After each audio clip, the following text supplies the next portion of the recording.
on, come on. All right, here we go. We are on. Okay. Okay, so, oh, okay. All right. This is Cheryl Cease, and it is Thursday, May the 14th, just after 6 p.m., and we are calling the Seward Historic Preservation Commission to order. We will do the Pledge of Allegiance, please. I pledge allegiance to the flag of the United States of America and to the republic for which it stands, one nation, under God, indivisible, with liberty and justice for all.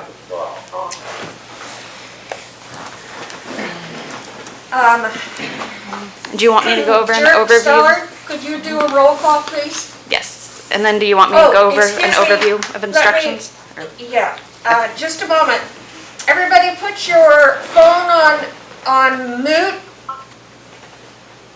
Do not put on hold, because do not hang up to take another phone call. If you're in a quiet environment and don't mute your phone, please don't breathe directly into the phone or eat or drink while on the phone. So Deputy Clerk Stollard is going to do the roll call. Okay. Lebret? Here. Ward? Here. Walkers? Walkers? Kurtz? Present. Darling? Here. Benoit? Here. And we'll try Walkers one more time. No? Okay. And Chair Cease. Here. You have a quorum, Chair. Thank you. I am asking for any citizen comments. We did not receive any by email. Okay, all right. We have not received any citizen comments. So we're going to do the approval of the agenda. So that means... Jessica, can you hear me? This is Valerie. Yes. Can you please note that that Valerie Kingsland is present also? Thank you. Yes, I will. Okay, so we want to approve the minutes and the agenda. Sue Ward, I make a motion that we approve the minutes. I second it. Or you wanted the agenda, sorry. That's okay. The approval of the agenda and consent agenda. Okay, so I restate my motion. Sue Ward, I move that we approve the agenda and the consent agenda. Iris Darling, I second it. Thank you. Moving on to special orders, presentations, and reports. Ask if there's any changes first. Oh, sorry. And then voting on Any it. changes to the agenda or the consent agenda?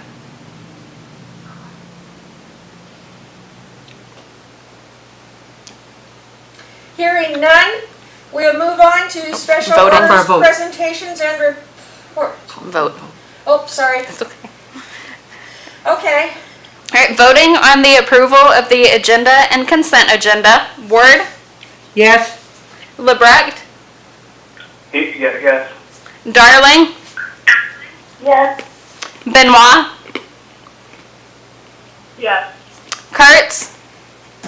Yes. Chair Cease. Yes. The agenda and consent agenda have been approved. On the consent agenda, the approval of the National Historic Preservation Month proclamation and the approval of the March 12th, 2020 regular meeting minutes have been approved. Thank you, Deputy Stollard.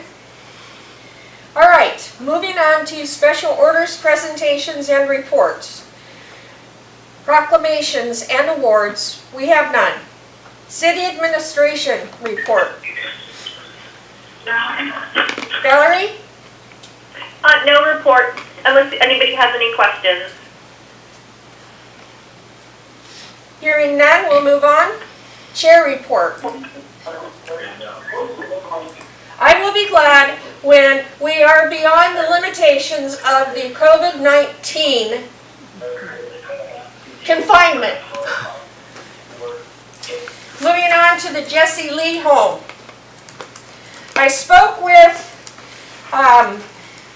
the city manager's secretary yesterday, and they are having the engineers come down to present the report and findings at a June council meeting.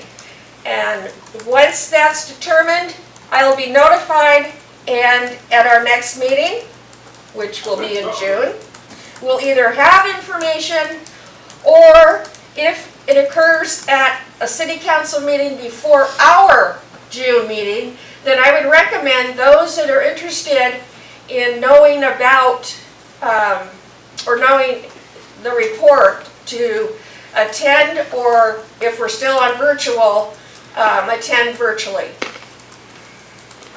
Moving on. Fort Raymond Subdivision District. Now, Wilkers was going to take this on, and as he's not here, we're just going to move past that. Certified local government grant. That's Tongays, and it's going to be lengthy, I think. So why don't we wait until we get into the new business. Okay. Moving on to G. Seward Historic Inventory List. I have great news. I found one that had been updated in August of 19, and it was finalized by Iris Darling, who input all the document numbers. Yay, Iris! Okay, for the Historic Overlay District, Sue has a report that she'll be giving Insight. Is one of these those, or? I can give it anywhere you want. Okay, but the one that you've written out, which one's that? That's the historic overlay plan progress. Do you guys, does everybody have this document? Or should I just Do you read have your packets? I'm happy to go through what I wrote. It's very short. Do you have your packets? Yes. I'll just go through it real quickly. The historic overlay plan has had some delays and some progress. We've actually starting to move forward slowly. The editing of the guidelines, the computer at City Hall, as City Hall has been quarantined, has not been available. Do you know if that's available now, Jessica, or? I do not believe so, but I can find out. All right. The good news is part 2. I had a 3-part plan for the historic overlay. So reviewing the city building code, I had a 2-hour discussion with Stefan, and he's fully on board. So when this quarantine is over, he and I will get together with the fire chief and start looking at code. My big concern in talking to a couple of people is we don't want to add another layer of code to the already existing code. We want to keep it simple and streamlined. So he's on board with that, and that'll move forward as soon as we can actually have a real meeting face to face. And may I add that for Marianne, Stefan Nielsen is our building code inspector.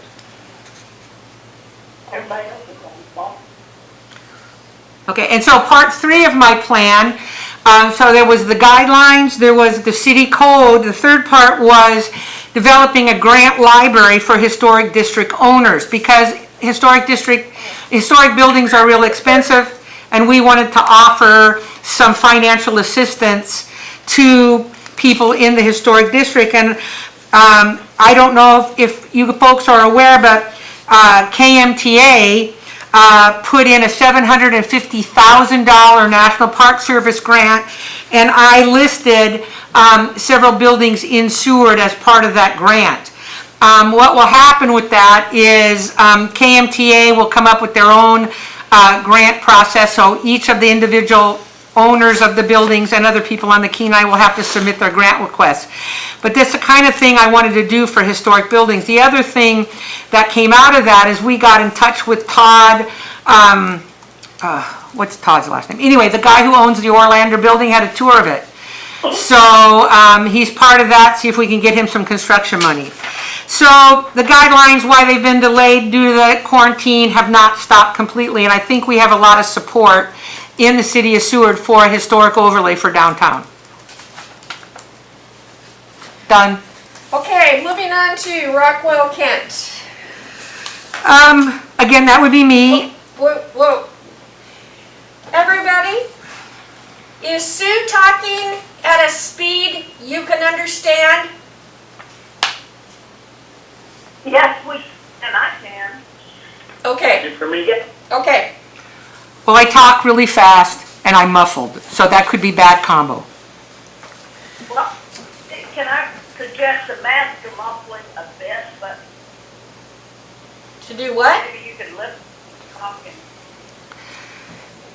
I can't hear her. She said maybe lift the mask a little bit when you talk. Okay, I can do that. Okay, Got it. So as far as Rockwell, Kent, on my report, I stated I had talked to Doug Capra like in April, and he was stuck in California, wasn't sure when he was going to get back. So I have talked to Jeff and Michelle. They've set up a nice Alaska area. There's a podium for Tots by Lote. They want to host a lecture series. I haven't had any recent discussions with them regarding the Rockwell, Kent Centennial. I just spoke to Doug Capra, and I didn't speak to him, we did an email thing. And he is ready to do any kind of a lecture series that we want, but he's sort of expecting the Historic Preservation Commission to take it on. And organize it. And I've told him I am not available due to the other things that I'm doing. So I was hoping maybe there'd be somebody on the commission that might be able to take this up with Doug, as time is pretty short. okay. I have an input here on the Rockwell, Kent Centennial. I would like to, if it's available, I would like to reserve May 28th at the community room at the library for Doug to give his talk on the Kent Rockwell Centennial and whatever else information he has that he would like to share. Again, that's dependent on whether the community room will be open and available. However, as Sue Ward recommended or suggested, Brown and Hawkins, perhaps by that time themselves, may have an area where this can be done, and they will also, as a bonus, have it set. They will have some of the things from that time, original things from that time, set up. If we did it at the library, I would hope that the museum would be open, but again, I don't know. It's the end of this month, so we'll see. This is Sue Ward. I was just going to say, I think that the problem that I see is that Jeff and Michelle Cobble are willing to do something, Doug is willing to do something, but there needs to be a point person. There needs to be somebody to kind of follow this up and get everybody connected. I've attempted to do that, and it seems to be a real hard thing. So, and at this point, I've got some other things in the fire that I just don't have the time to do this. So there really needs to be a point person who links up with Doug, with the Cobbles.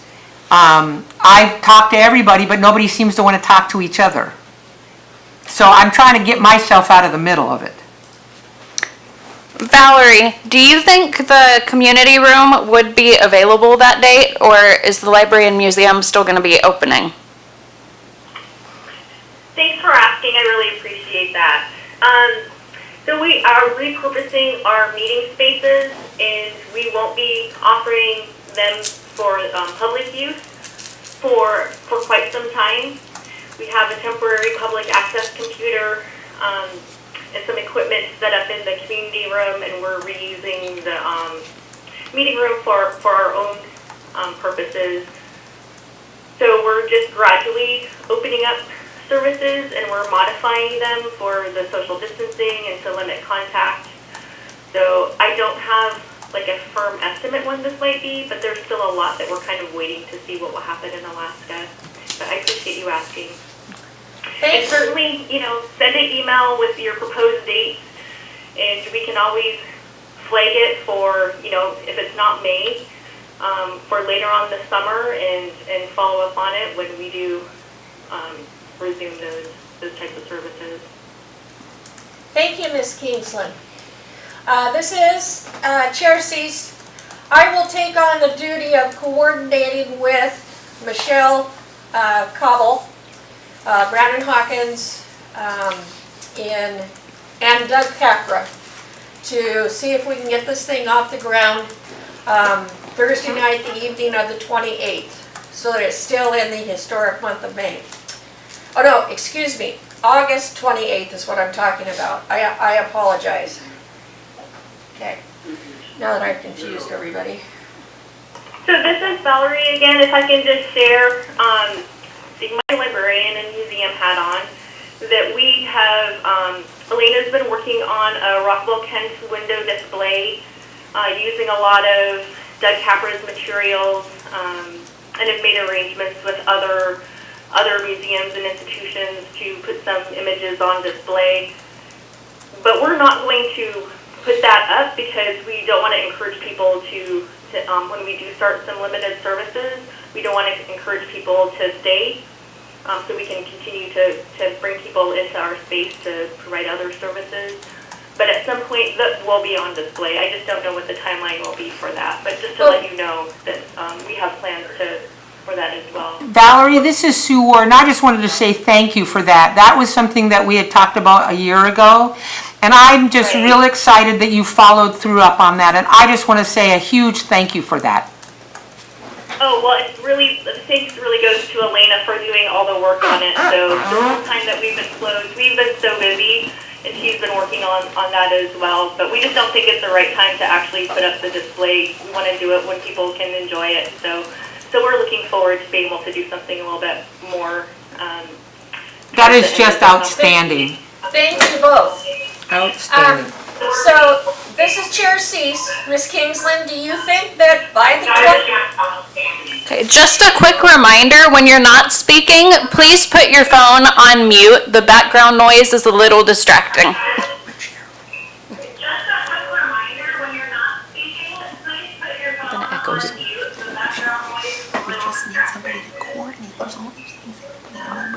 I just want to find out if she...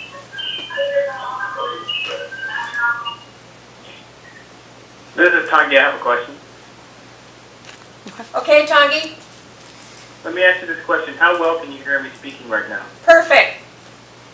So what I would suggest is if everyone, when they are speaking, if they would not be on a speakerphone, I'm not on a speaker, I'm speaking directly into my phone, because I'm finding a lot of distance as folks are speaking. So since we're all on mute until we speak, when we speak, if we just pick up our phones and we talk directly, I think we'll hear more clearly.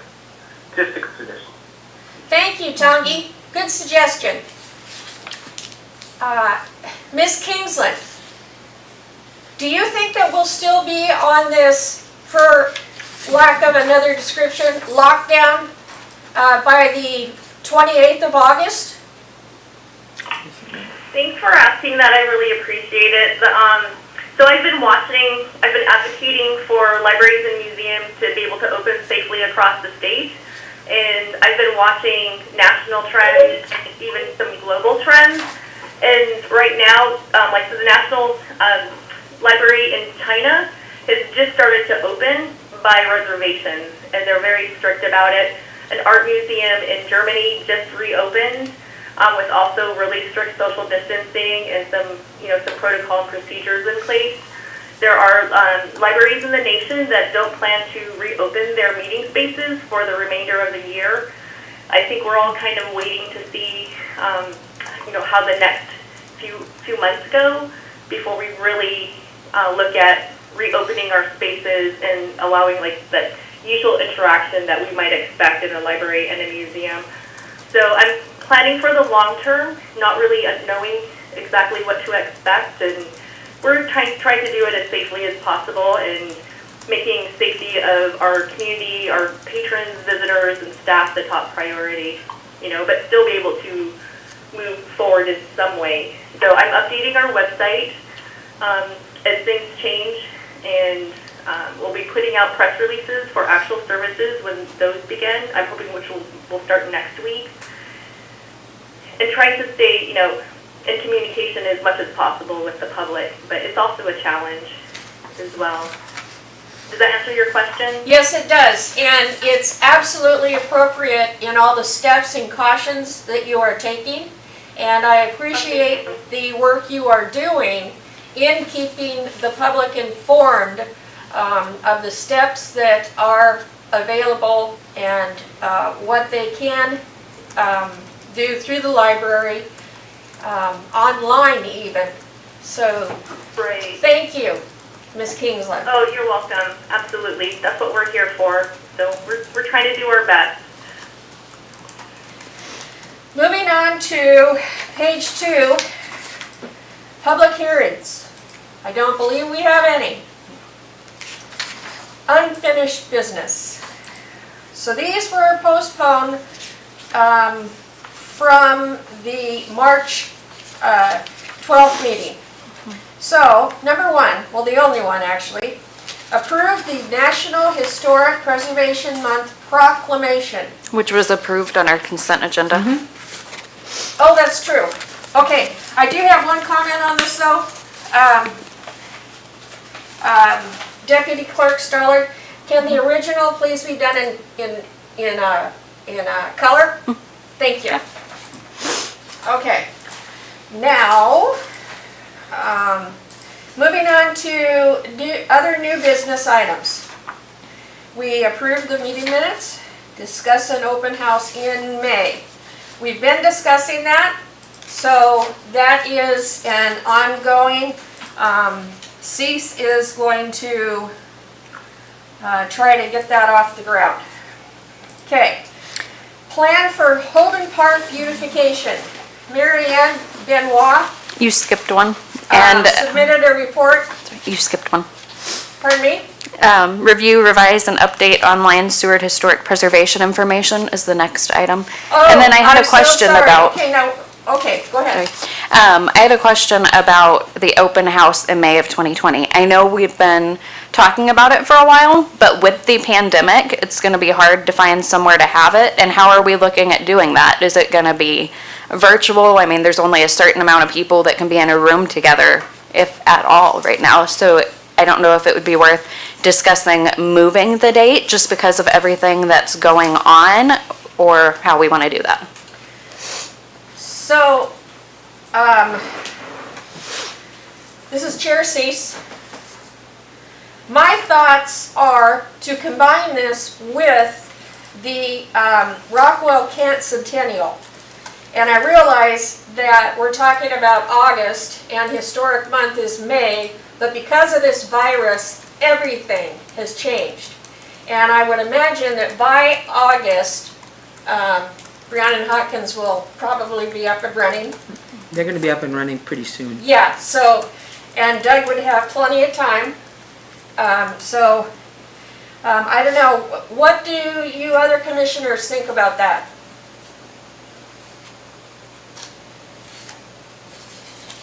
Sounds good to me. Benoit?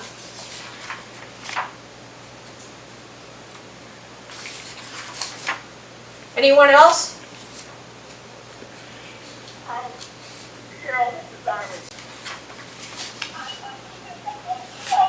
I can't hear you.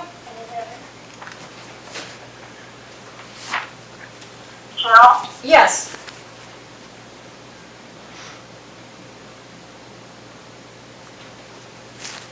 Iris, are you Muted there? my phone.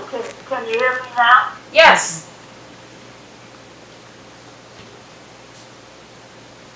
No. Or, You have to turn the mute off when you're talking, Iris.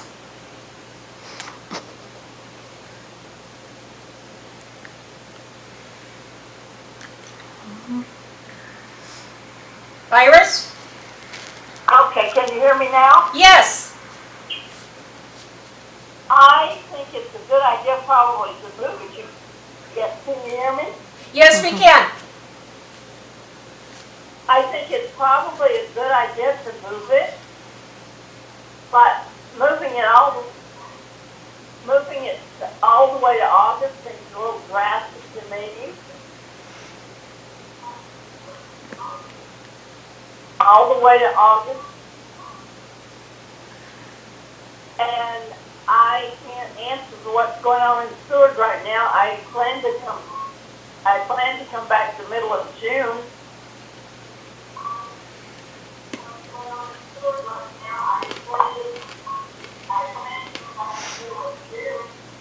But perhaps there could be kind of a preliminary historic meeting, and perhaps the Brown and Hawkins group would be willing to have it.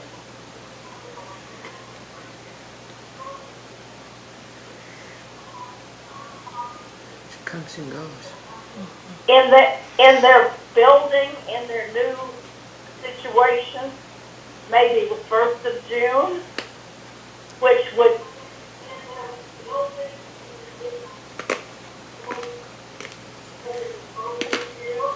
could get people interested and getting revved up for doing something really great for Rockwell. And he's really big.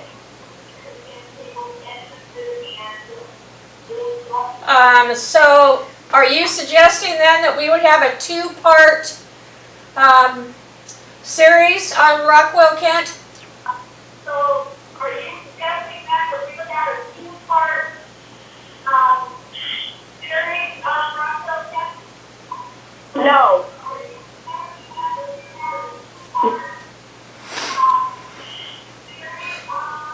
It's real hard to hear. No. You would just move the May historical celebration to June.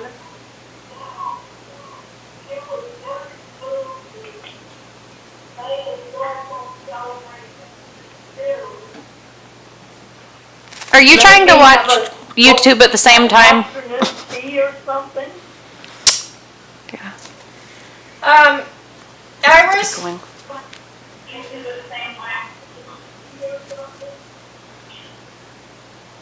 Yes. Okay, Iris, this is Chair Cease.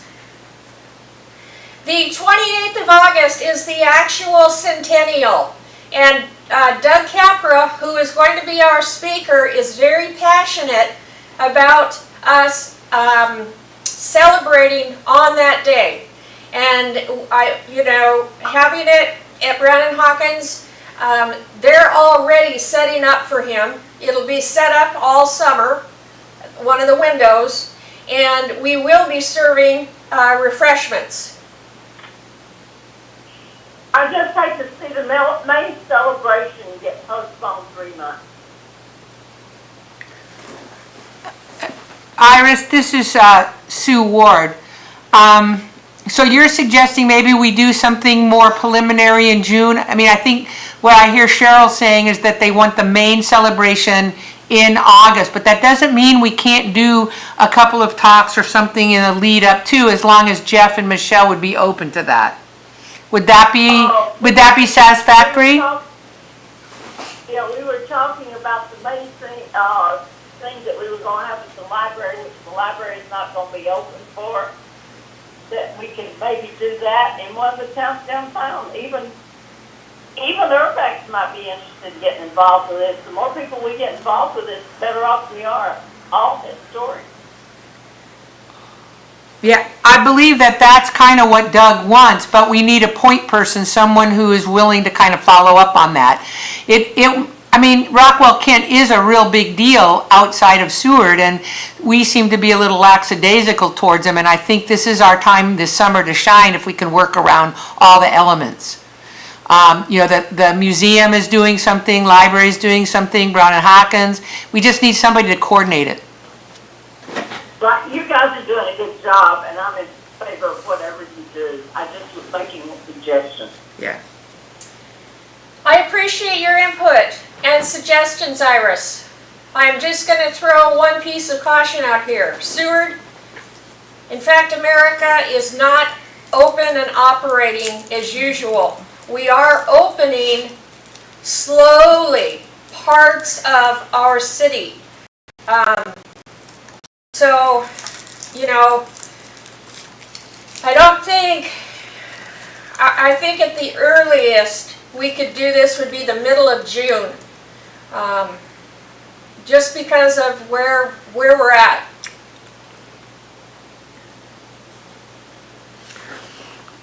This is Sue. That sounds good. This is Sue Ward. I think the other thing, be willing to talk to Jeff and Michelle, but you know, even to open Brown and Hawkins, there has to be a plan submitted to the city.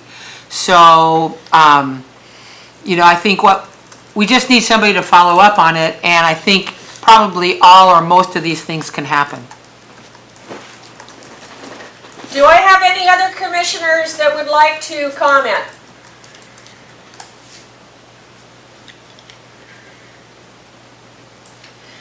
Do I? Who said they would get involved on the Kent deal? Was that Mary Ann? The what? I think she's talking about when you volunteered to work with Oh, Doug. I volunteered to coordinate with Michelle Cobble and Doug Capra on the Rockwell Kent 28th of August centennial. That's Cheryl. Who's speaking? Jessica? That was Cheryl. I can't. Oh. Now, who volunteered? Cheryl. Oh, okay. Okay, now, commissioners, since none of you have made any comments, let's start with, well, on our agenda, we need to deal with Rockwell Kent first. So,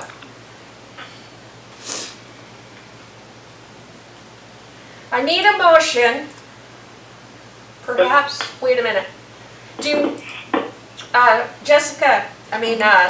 Deputy Clerk Stollard, on the Rockwell Kent, since we're in such an unknowing position, may we take this up and make a decision on this in June regarding the centennial in August? Yes. Okay. All right, so moving back over to new business. Discussing Do we want to the make a open motion? house. Sorry. Yeah. Do we want to make a motion to or no, that wouldn't be postponing that. Never mind. Okay, so moving over to new business, number 2, discuss having an open house in May 2020. Based on the input from Iris and conversation that has flowed between myself and Sue, I need a motion to see, I need a motion to move an open house to Brown and Hawkins in June, like June 15th, the middle of June, at some point in June.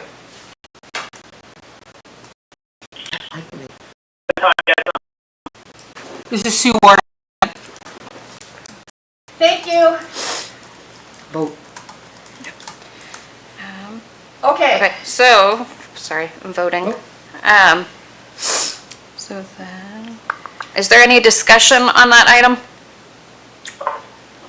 Tony, I have one thing I just wanted to clarify. Maybe we could clarify a little bit what open house and celebration could look like, because even with social distancing, there is the possibility that you could have the type of open house where proper social distancing, masks on, whatever, you certainly could go in and you could see an exhibit, whether it be something that was a pre-recorded exhibit, an exhibit on the wall, whatever you'd want it to be, leaflets out, et cetera, et cetera. It could be something where only like family members would go in, or one or two people would go in at a time, just like you go into a gym.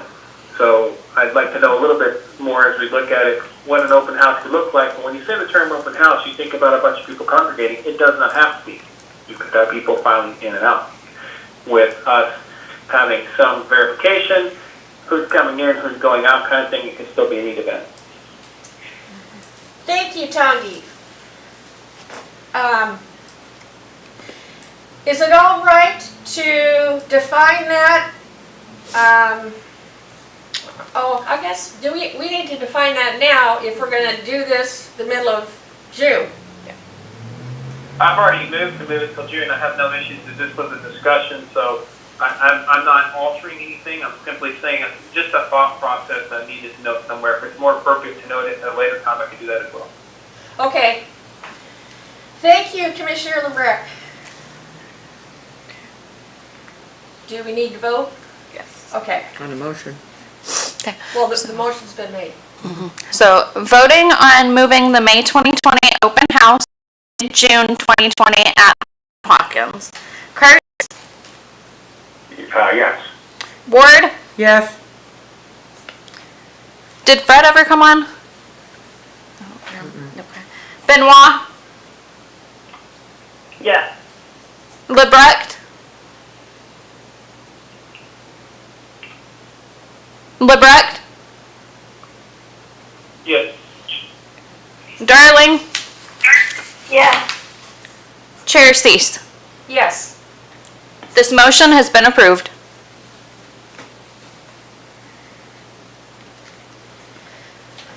Moving on to the next item, number 3. Review, revise, and update the online Seward Historic Preservation information. I have a comment to make on here. So that one's 13.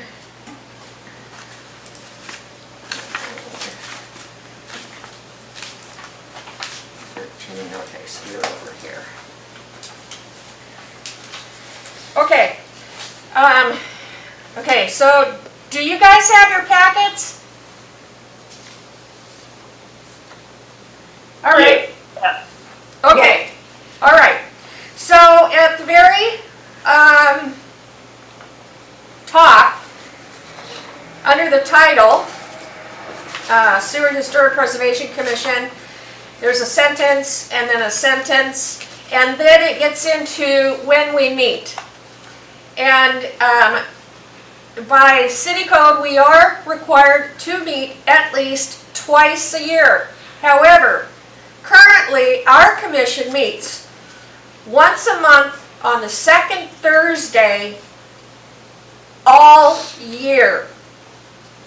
And that needs to be changed so that people that see this who are interested understand that this is not attending 2 meetings a year, and they have, you know, volunteered and given of themselves to our historical needs of Seward.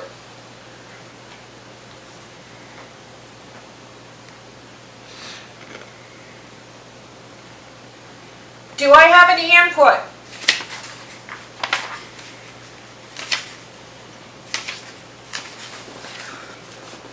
Just a question, is this something that needs to be updated to reflect what we're actually doing?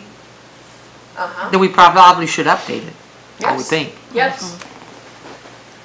Does that require a motion, or? No, I think I can do that as a housekeeping change. Okay, Okay. then that would probably be the best thing. Okay. This is Valerie. Can I make a suggestion? Yes.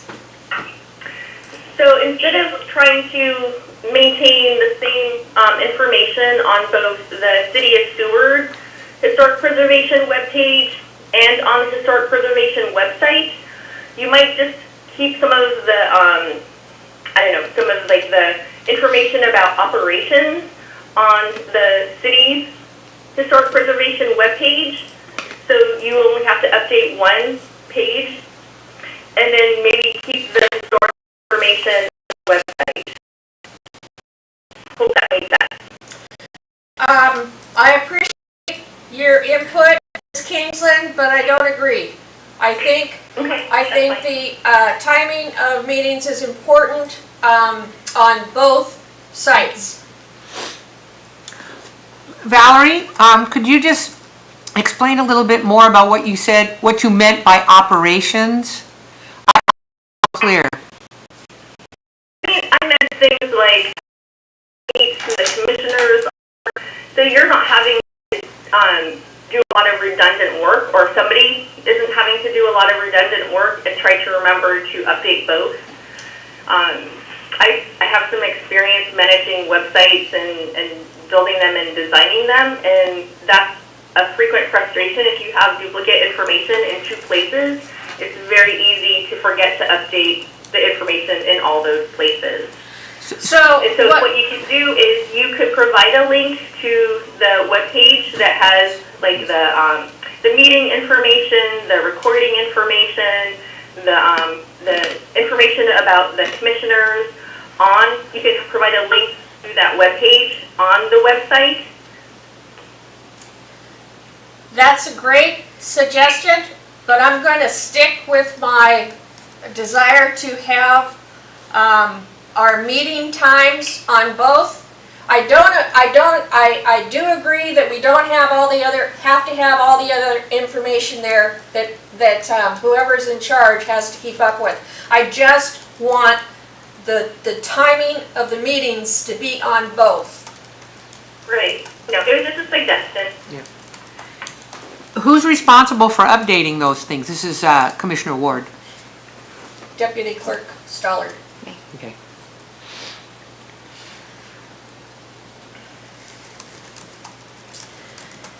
Commissioners, do you have any other suggestions or points of discussion for the rest of this?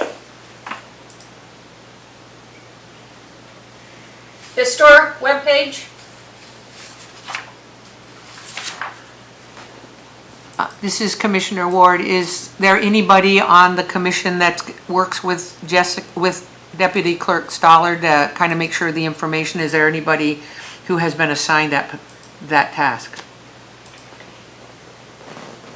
Well, I've actually given her information at times because I look and I see people that are... It just seems like it should be an ongoing thing on a regular basis. It is an ongoing thing. Who does it? You? Nobody's been assigned to it, but anytime any commissioner finds anything on the website that should be changed, then bring it to me. If it's a housekeeping change like this, then I can just do it. If it's something that needs to come before the board or the commission, then we'll do it at a meeting. Thank you. I just want to know the process.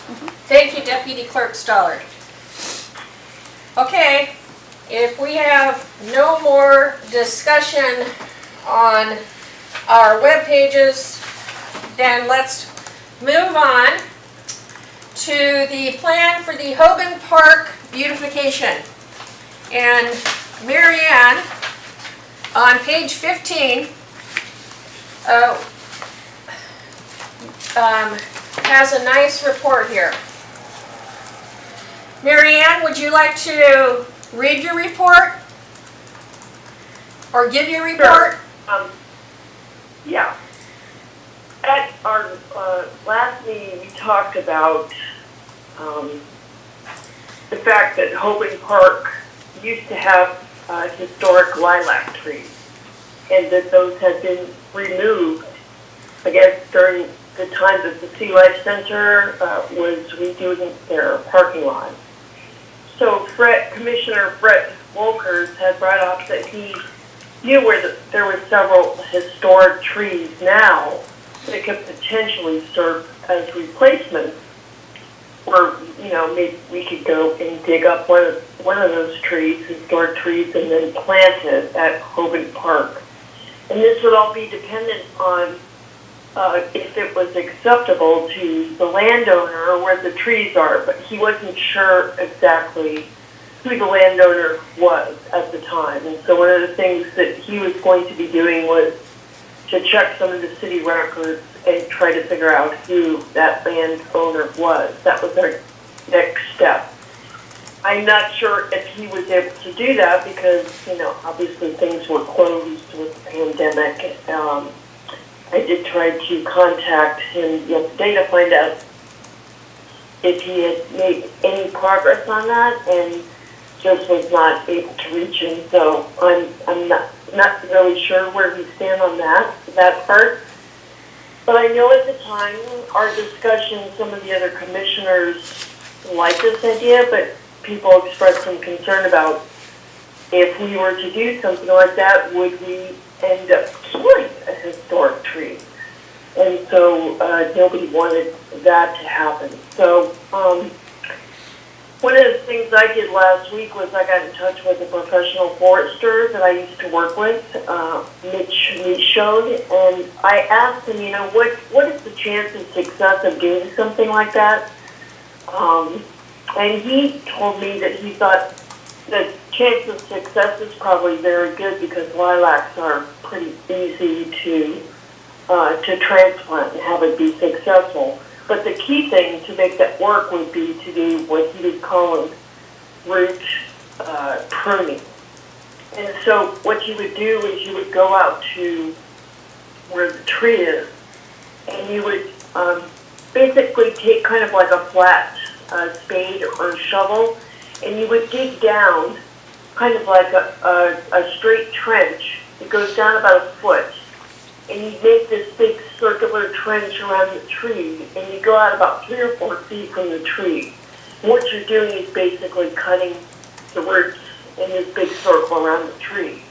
And so you would probably go do that like in August, and then you come back maybe a month later, September, and do that again. In essence, what you're doing is pruning the roots so that when you come and dig up the tree, which would have to be in the springtime before the leaves come out, so it would be probably early May the following year. What you're doing is you're preparing. So when you come with probably heavy equipment, which you need to dig this tree out, you can scoop it up and pull it out, and the roots have already been trimmed. Because if you don't do that, what happens is you're like ripping all these roots out of the ground, and you're really stressing the root system and the tree. So you'll have better success of planting this tree if you do this root pruning. So based on that information, for example, when we find out who is the landowner, if they were okay with us removing this tree, the timeline would have to be we would go cut and prune the roots this like August and September. Possibly this could be, maybe something that we could get the Rotary involved in helping to do that part. And then next year, early May would be when you would dig this tree up, because it's already too late this year to do something like that, because the trees have started to leaf out already. So a second option that he told me about was, say we have the landowner that says, no way, really don't want you to do that. We could check and see about collecting sprouts from the historic tree. That way you're not digging up the tree, but you can be collecting sprouts off the bole or the main base of the tree, and then you can plant those sprouts at Hoban Park. The thing that's really cool about that is that lilacs are kind of like aspens and some other trees where if you collect the sprouts, they're basically clones. They're genetically identical to the tree. So what you would be getting is a sprout that's genetically identical to the historic tree. And actually, it was interesting. Mitch said even though this tree is in a different place than Hovind Park, if it's a historic tree, it's possible that was, genetically related to the original trees that were at Hovind Park. So, anyway, so that's the second option that you might be able to do. I did, in our last meeting, we talked about me getting in touch with, Tyler Ward, I think his name is, just to talk about, coordinating with the city. I was kind of waiting for Fred to do his things. We could find out about the tree first, so we could kind of have more information to talk to him about. But I did put in a call to him today. I just haven't had a chance to talk to him yet. Was kind of hoping to do that in person as soon as the time is right to do that. So that's kind of where things stand with that, and that's all I have on that. This is Chair Cease. That's an excellent report, Commissioner Benoit. Thank you. So it's not trimming, it's a pruning. The pruning, 1 to 2 times in August and then September. Wouldn't that be better, like if we pruned in June and then again in September? Well, Mitch basically said you could go out in August and do the first pruning, and then he said wait about a month and do the second. Okay.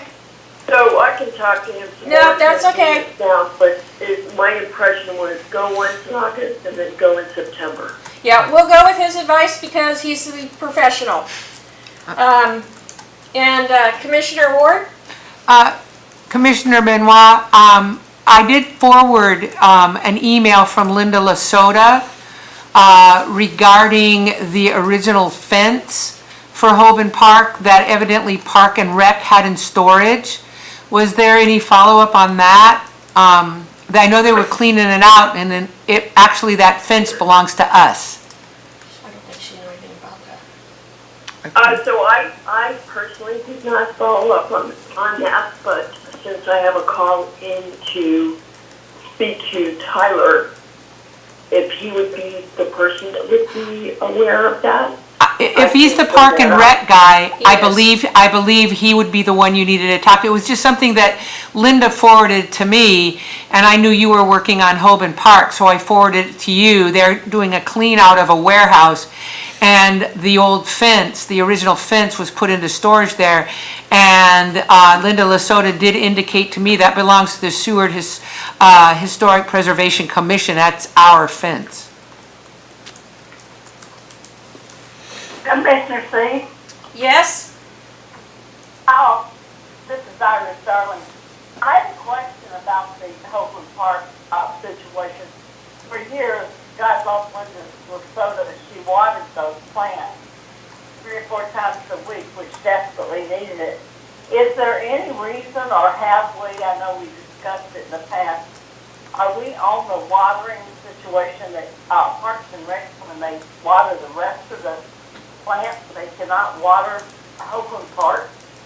You know, That would certainly help the Historic Commission, because we don't have the resources to water it with. Linda did it, And sure. carrying water. It's been a real job. It would be so easily if we could just incorporate it with the Parks and Rec watering plan. you brought that up at a perfect time.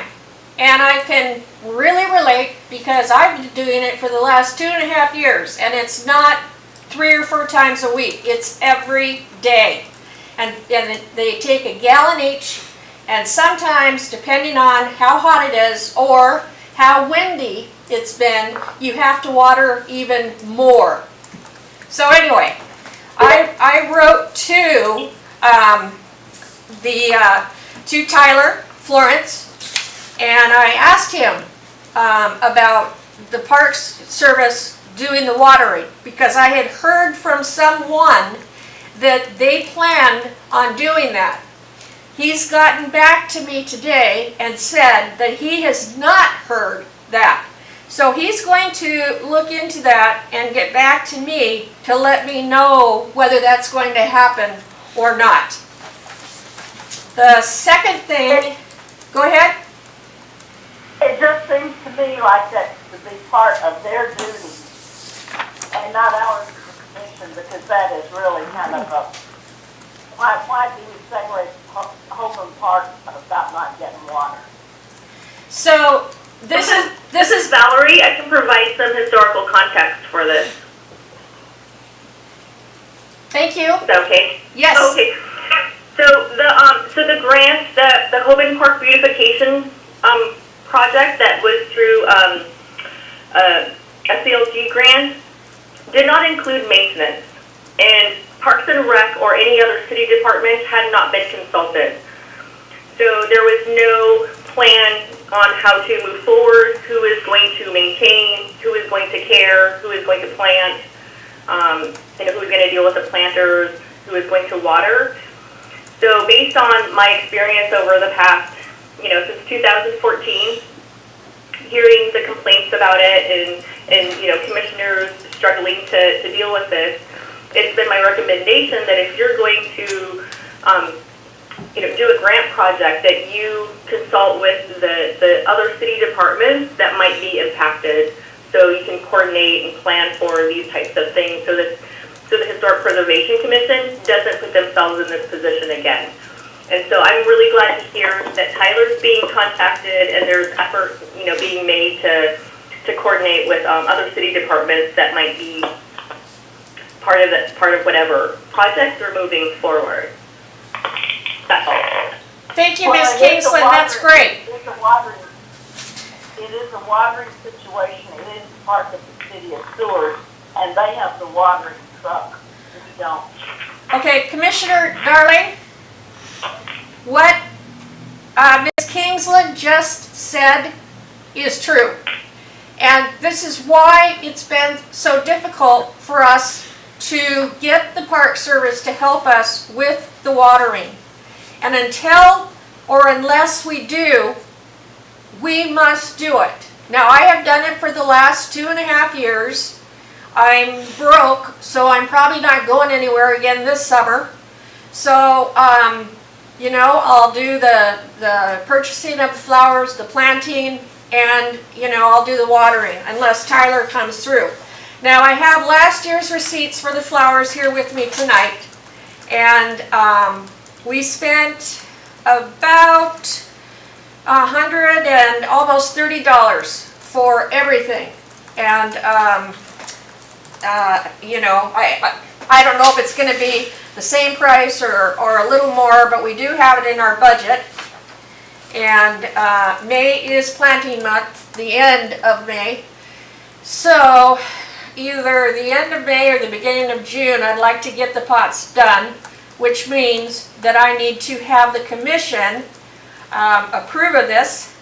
I'd like to use the same flowers that Linda Lesota told me to use, because they are the only ones that they found that survived the winds of Seward. And so I need the commission, one, if they have any, if they want to discuss this, let's discuss. Second, I need a motion for permission to make the purchase of the plants and soils and things that go with it in order to get the planters ready to go for the summer. Any discussion?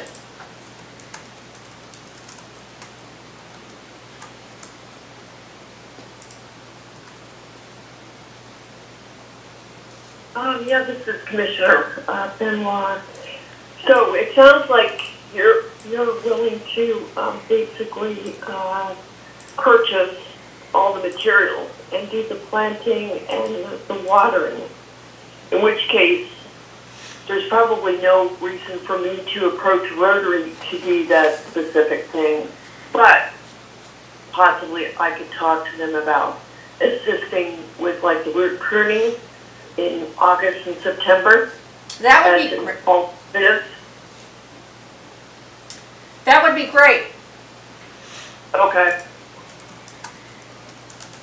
That sounds good to me. Okay?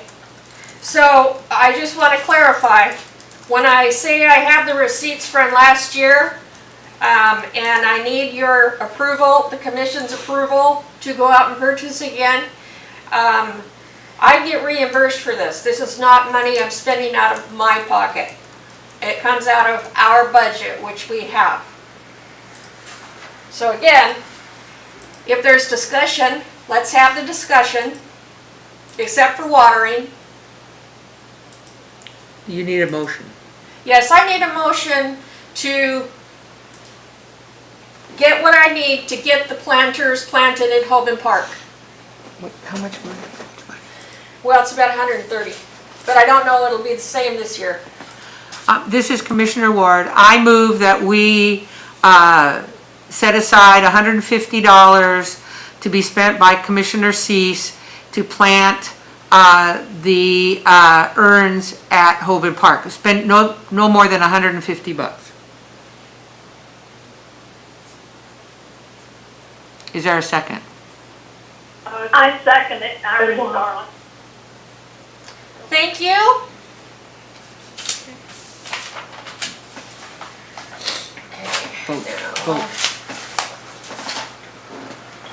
Vote. Vote.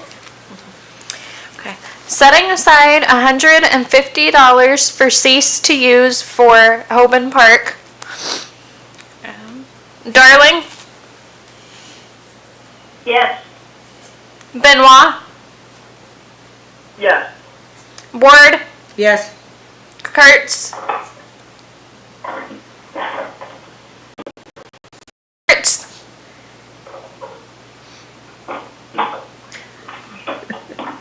Lebrecht. Yeah, sorry. Yeah, I'm here. Lebrecht, yes. Okay. So that was Kurtz and Lebrecht were yes? Yes, correct. Okay. Yes, correct. Your cease? Yes. Motion has been approved. Okay. Okay. Moving down to number 5, discuss the 2020 Seward Historic Preservation Award. Okay. Now,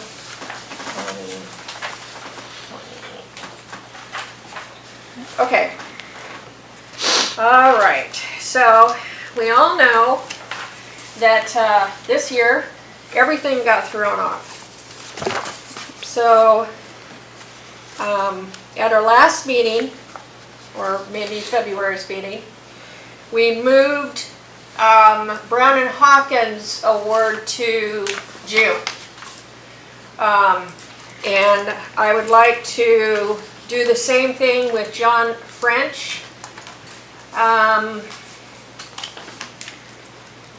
And I volunteered to get the information on John French, and we need Iris to help us with historical information for her.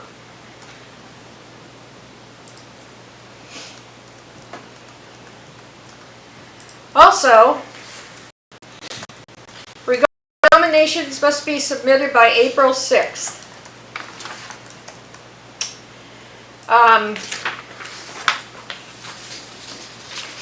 I would like to have this actually noticed in December.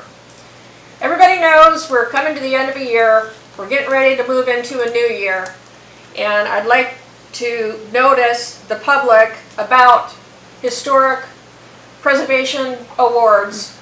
And then they have a longer time where, you know, they have to get their nomination submitted, and we have a longer time to work on these ourselves.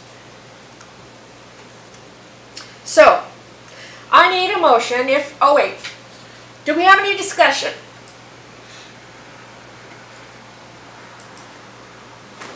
This is Commissioner Ward, and again, I just wanted to point out these were the sorts of things that I wanted to put on that yearly calendar so that we could get things started in a timely manner. So I'm happy to move it, but let's reflect on those documents so that it accurately reflects what we need to do.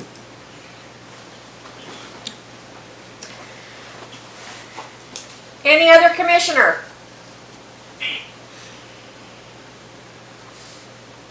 So I need a motion to move the public notice for the Historic Preservation Award to December. Rekt so moves. Ward second. Thank you. As an aside, I'll wait till all this is done because we're going to have to vote.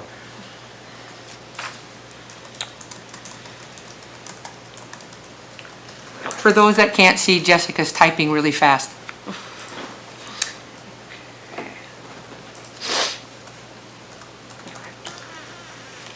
All right. Is there any discussion, or do you want to go ahead and vote?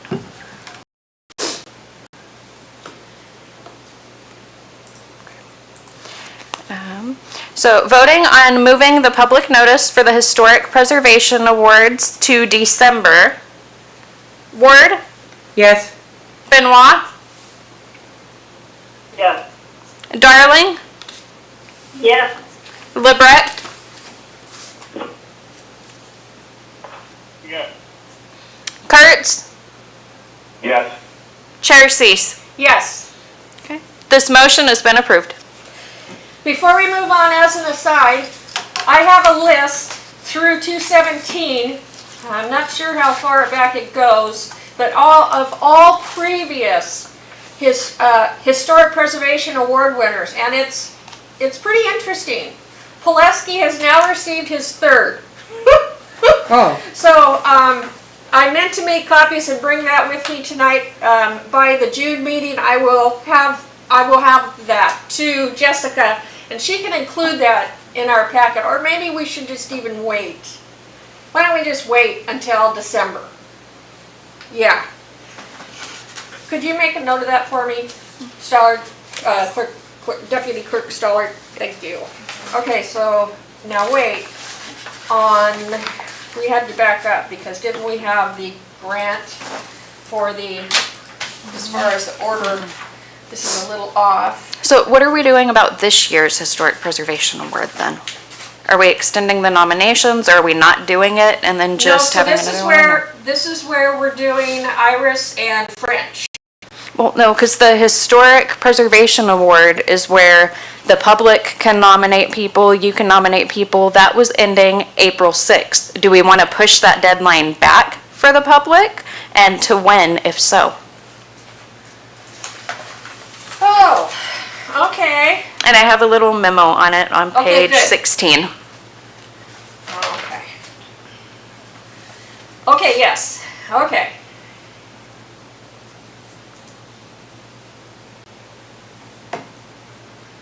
All right, so we have John's brother's permission.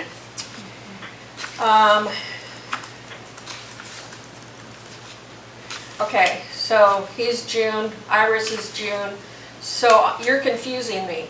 This is what I thought we were doing, and now you're bringing up this Historic Preservation Award. Are they Yep. not the same? For John's, they are. For Iris's, as of right now, she was awarded a Brown and Hawkins Award through the state. Through the state? And that's what it was going to be on. The commission or someone else could nominate her for a Historic Preservation Award as well. And if you look on page 17, then that's where our current Historic Preservation Award notice is at. That's out to the public. Oh, well, Sue and I were doing work on Iris's presentation, not her state, because it comes with an award that's already got its own writing in it. We were working on one for our city. Yeah. Okay. So apparently we missed a step where we were supposed to do an application. Yes, so for any Historic Preservation Awards, you have to fill out the nomination form, which is on page 18. Okay. And that was due April 6th. But because of the coronavirus, we have the opportunity to change that to a different date because, I mean, that totally messed up the whole year and people weren't even allowed in City Hall at that time. Okay, Can I clarify? yeah, So if I understand correctly, the original applications were due in April. We passed that date because no one was accepted in. So we have two things going. One, talking about changing it, the notification to December to give us more time. But right now, there's one on the docket in order to give out awards this year that the deadline has already gone and passed for April because no one was allowed to access. So we're talking about extending the time for us to be able to get applications in this year. Did I understand that correctly? Yes. okay. And I have not filled out the nomination form for John. So,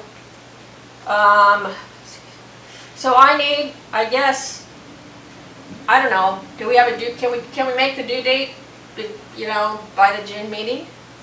We can make it anything we want. And as far as presenting John his award, I would really like to coordinate that with his brother is here this, which we don't know what date, we do know he's coming. Okay? So, do I need a motion? You can make one. Do you need a motion for what? Do I need a motion to Extend the date. submit a Seward Historic Preservation Award nomination to June, because we're here tonight, and it will be. Or actually, I can submit it to you anytime between now and the June meeting, correct? Yeah, but what we're trying to figure out is the nominations were due April 6th. That time frame has passed for the public, for the Oh, commission, for public notice. everyone. Okay. So, when do we want to extend the deadline to, if we're going to extend it, and then the public has a longer amount of time to get their nominations in, and you have a longer amount of time to finish any of them that you are working on? Okay. This is Commissioner Ward. I move that we extend the nominating deadline for the Seward Historic Preservation Award to June 15th, 2020. I don't know.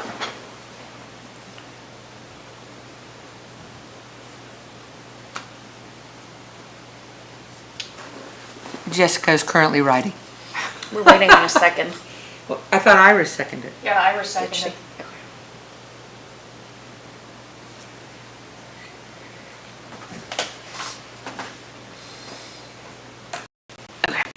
So, we Can you asked. hear?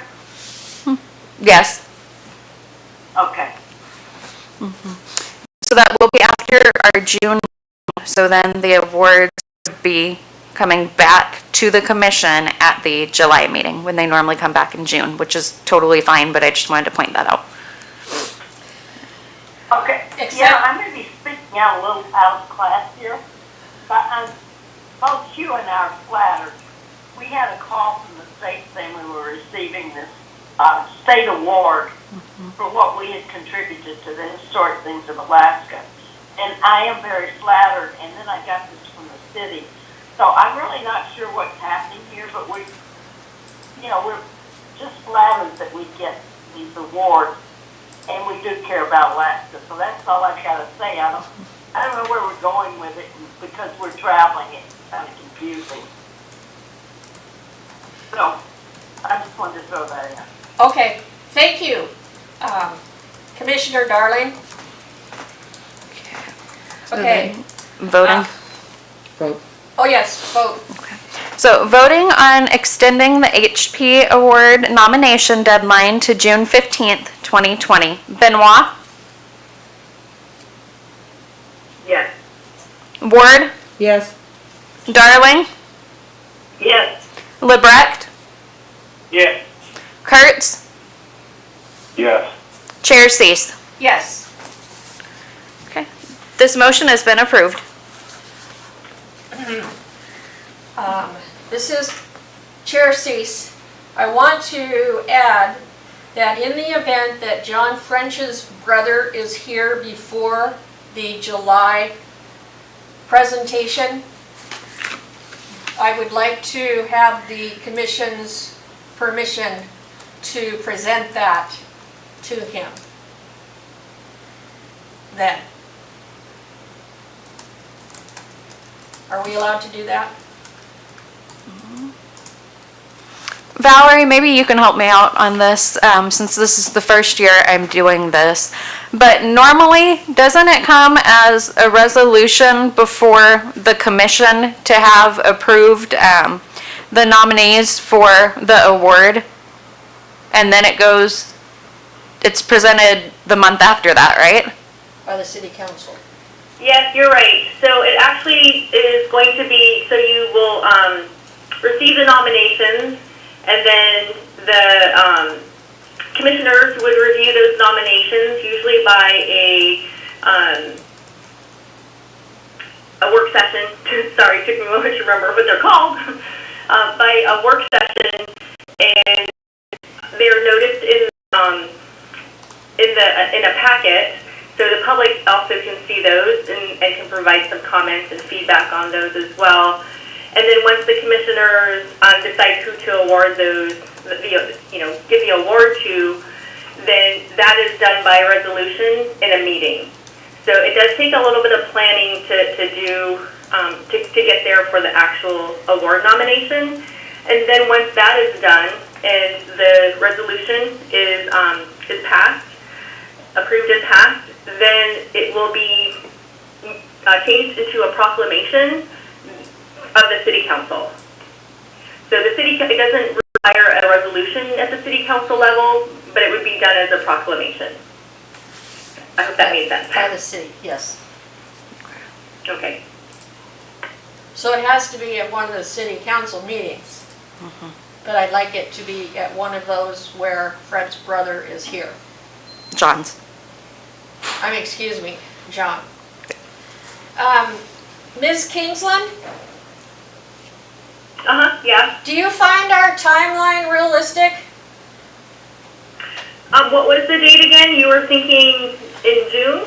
Yeah, we would have the due date for the nominations by June 15th, and then make the award at we go over them at our July meeting, at which point we could do the resolution. Is that right? Yes, or you can call a special meeting if you can get a quorum together for it before then to do it. Okay. Yeah. So do you, Yeah, and generally there's some sort of discussion about the nominations before the resolution is usually drafted. Right. So because you're making a decision really on the public's behalf, you're providing an opportunity for the public to provide some input. So you don't often have that resolution right there. I don't know. That would be my only consideration, is that you have time to review those nominations and the public has time to provide feedback. with the dates we've agreed on? Yeah, and probably a special meeting specifically to do that would probably be in order. Okay. So because work sessions right now have been really more challenging to deal with. Yeah. If you're only talking about the Historic Preservation Award and you're reviewing the nominations, and everybody gets a copy of those, they're printed in a packet, everybody gets a copy of them and reviews them ahead of time, so you're ready for that discussion, that could still be fairly efficient. Okay. All right. Commissioners, are all of you, or some of you, only 4 of us, willing to have a special meeting on these nominations? Commissioner Ward, I'm available. I'm available. This is Commissioner Benoit, and I'm available. LeBrecht is unknown, will be available if I can't be hard to look out that far. Okay. this is Kurtz. I'm generally available. Okay, great. So that's fine. Okay. All right. So, we don't have anything else that we need to move on, correct? Not for 5. Okay. Now, let's see, so we did that. Okay, so I brought up, and it's not in here because I didn't present Jessica with, or, you know, a printed report. But I brought up, you know, our committees. Presently, right now, we have a historic overlay district committee, and that's made with with Commissioner Ward, Commissioner Rekt, and Commissioner Darling. Commissioner Darling is actually going to resign from the board formally, but she is going to continue to be a consultant because of her valuable information, knowledge, and experience of Seward. So, go ahead.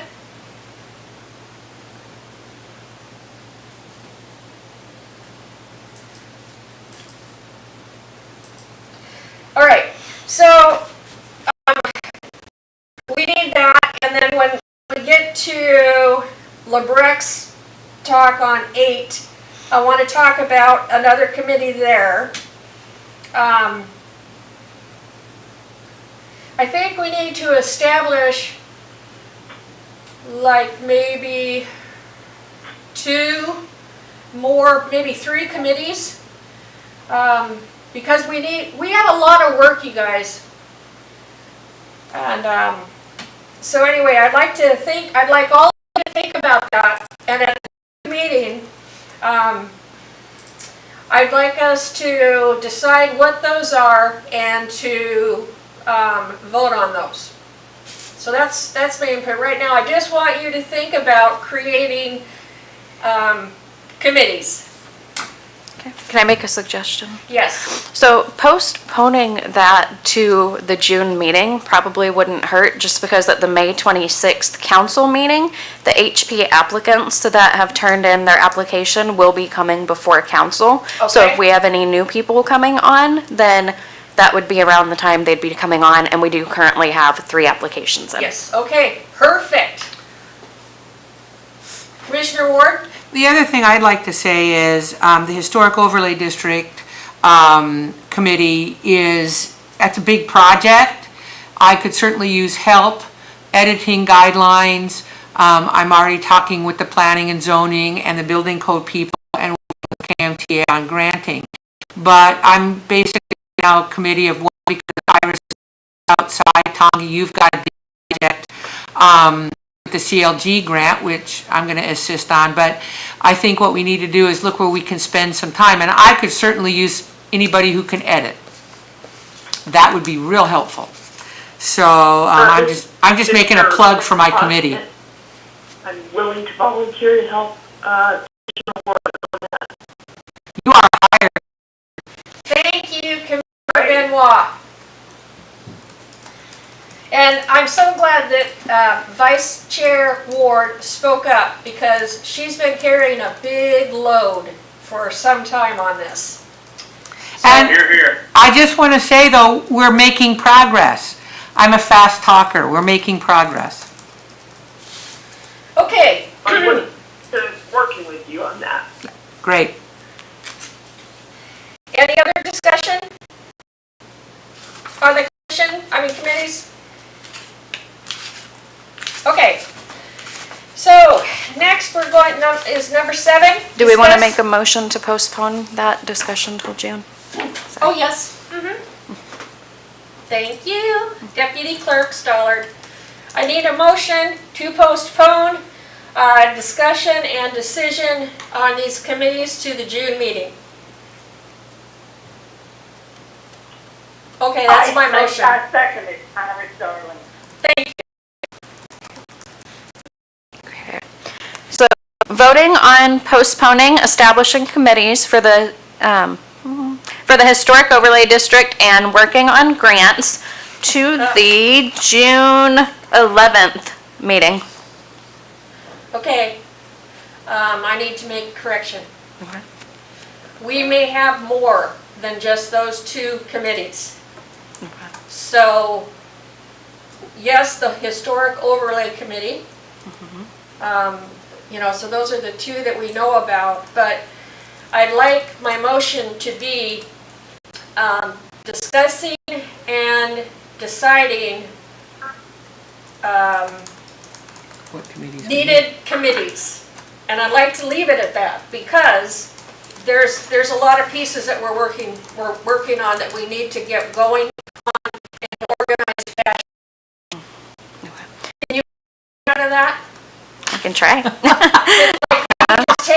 Just take out the defining of the two committees you have there and just state committees.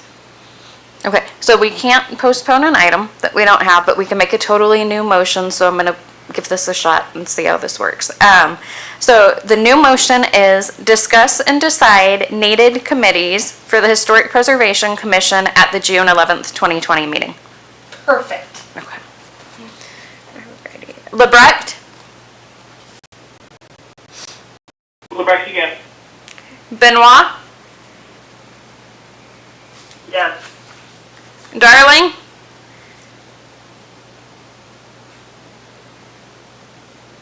Yes. Kurtz, Yes. Ward, Yes.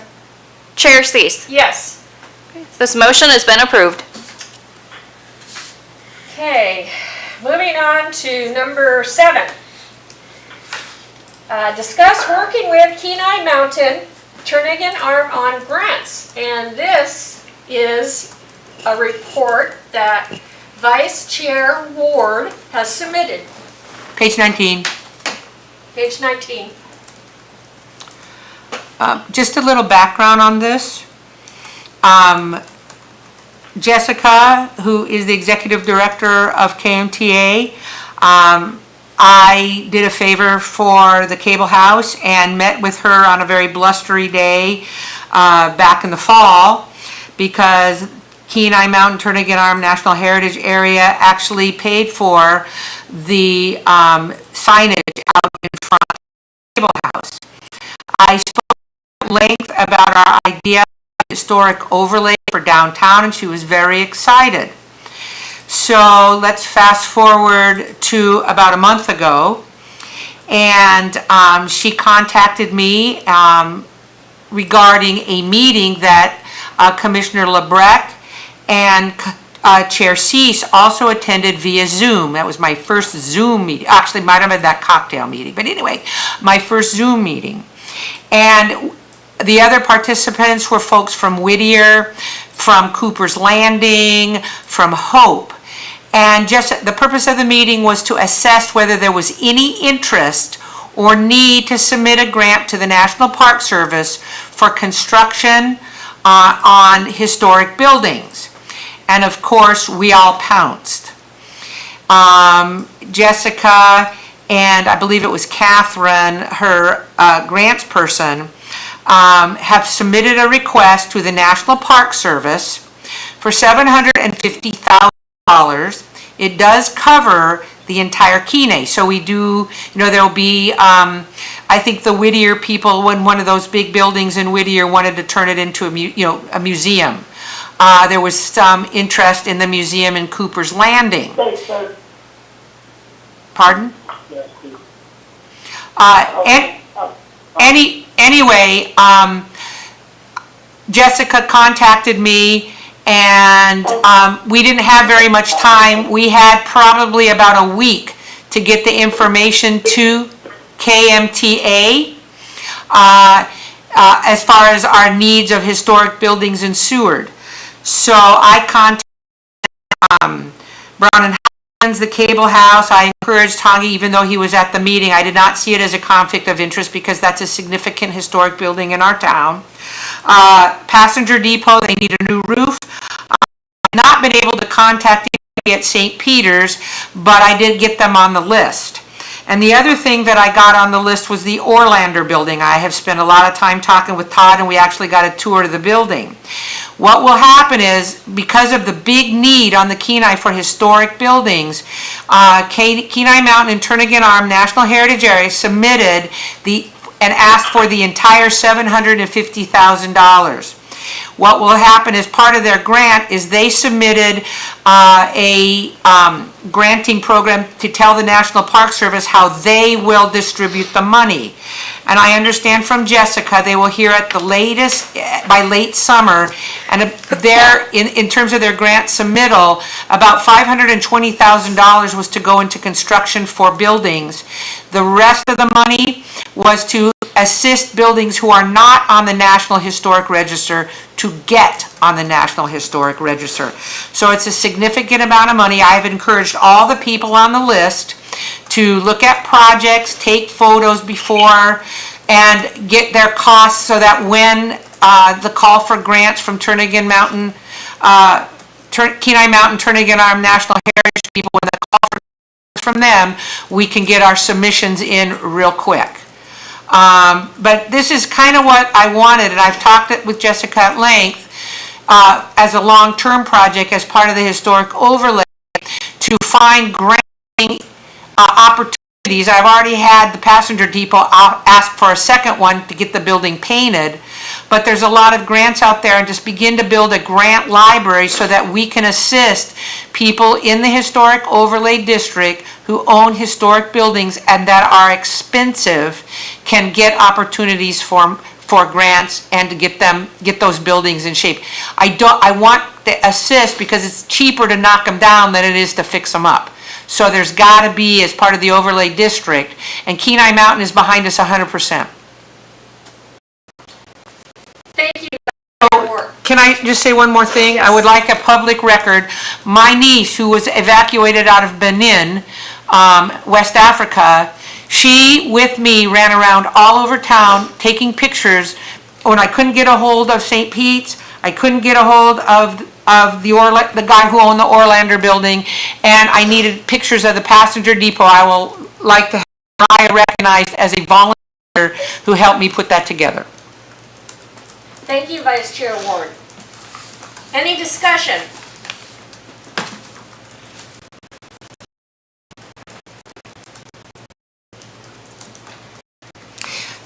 I would just like to say this is part of building up that grant library, so I'm hoping that we can establish a really tight relationship with the Kenai Mountain Turnagain Arm people. They're lovely people. Commissioner Rekt would like to comment when appropriate. Yes, Commissioner Rekt.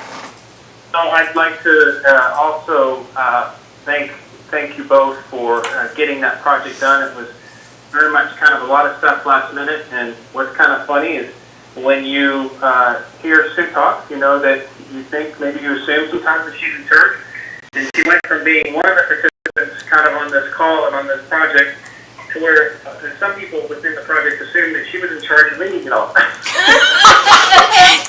Not that I'm pushy or anything, right? You're just efficient. She was kind of like, hold on a minute. Get out of my way. But the point is that she was really being a leader with the rest of the group of really driving this thing and kind of helping people understand it.